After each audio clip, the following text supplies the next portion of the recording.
May mga kwentong sa unang tingin ay simple lamang. Ngunit sa likod nito ay may mga lihim na kayang wasakin ang buhay ng sinuman. Si Maribel, isang tahimik na empleyado, masipag, mapagmahal sa pamilya. Walang nakahulang isang gabing karaniwan ang magiging hudyat ng kanyang trahedya. Natagpuan siyang wala ng buhay sa loob ng kanyang flat, mag-isa. At walang anumang senyales na nakahingi siya ng tulong. Sa unang tingin, mukhang pagnanakaw ang motibo. Nawawala ang cellphone at ang pitaka. Ngunit hindi nagtagal, lumabas ang mga detalye na magpapabago sa takbo ng investigasyon.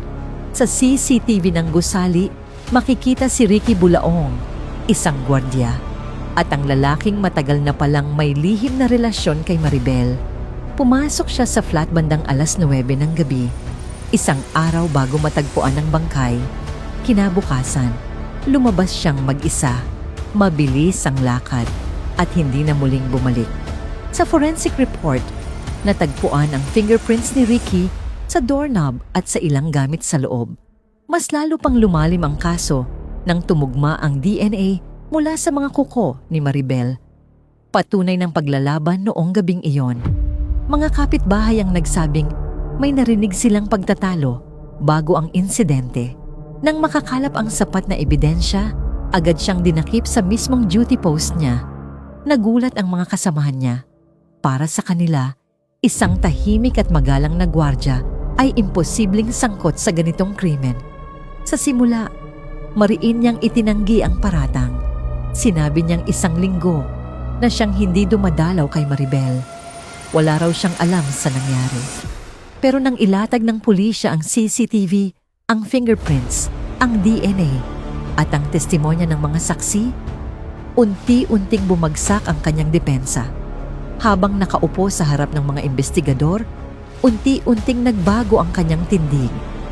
Mula sa matatag na pagtanggi, napalitan ito ng pagkabasag, hanggang sa tuluyan siyang umamin. Ayon kay Ricky, nagpunta siya kay Maribel noong gabing yon para pag-usapan ang kanilang relasyon. Umiiyak daw na nakiusap si Maribel na tapusin na ito. Piliin na niya ang kanyang pamilya. At kung hindi, siya mismo ang magsasabi sa asawa ni Ricky. Doon nagsimula ang mainit na pagtatalo sa pagitan ng takot, selos at galit. Nawalan siya ng kontrol. Hindi raw niya intensyong pumatay. Pero sa pagpilit, sa paghawak at sa pagkalas ni Maribel, nauwi ang lahat sa isang trahedya.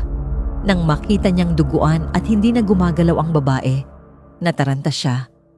Kinuha ang cellphone, ang pitaka, at ginulo ang kwarto para magmukhang pagnanakaw.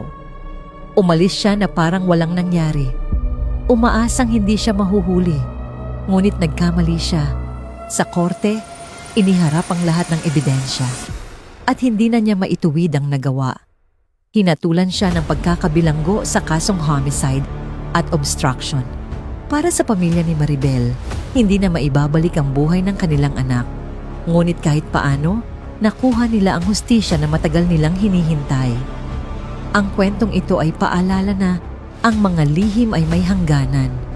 At ang pag-ibig, kapag napalitan ng galit, selos at pag-angkin, madalas humahantong sa trahedyang hindi na mababawi.